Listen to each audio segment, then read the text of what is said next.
মিয়ানমারে বিভিন্ন সময়ে আটক হওয়া ১৭৩ জন বাংলাদেশিকে আজ হস্তান্তর করা হবে। দিনের যে কোনো সময় শহরের বিআইডব্লিউটি এর জেটি ঘাটে তাদের নিয়ে আসার কথা রয়েছে।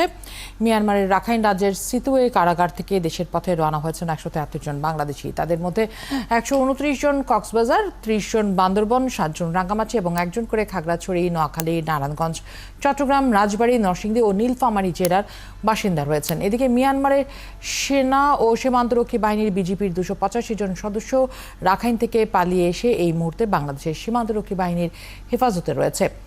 আগামীকাল তাঁদেরও মিয়ানমারে পাঠানোর কথা রয়েছে।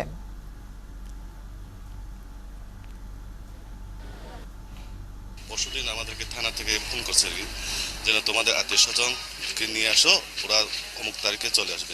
খোঁজাখুঁজি করতেছি, ওখান থেকে আমাদের একটা বাংলাদেশের এম্বাসি থেকে আমাদের একটা ফোন করছিল যে আপনাদের ছেলে নোমান কি আপনার ছেলে? হ্যাঁ, আমরা কই উনি কোথায়? উনি মায়ানমার থেকে। যে আমি যেন আছি শিল্পী ঢাকা এমবিসি গিয়া কাগজপত্র যদি পাঠাইতে পারো তাইলে আশা করি আমি আসতে পারবো।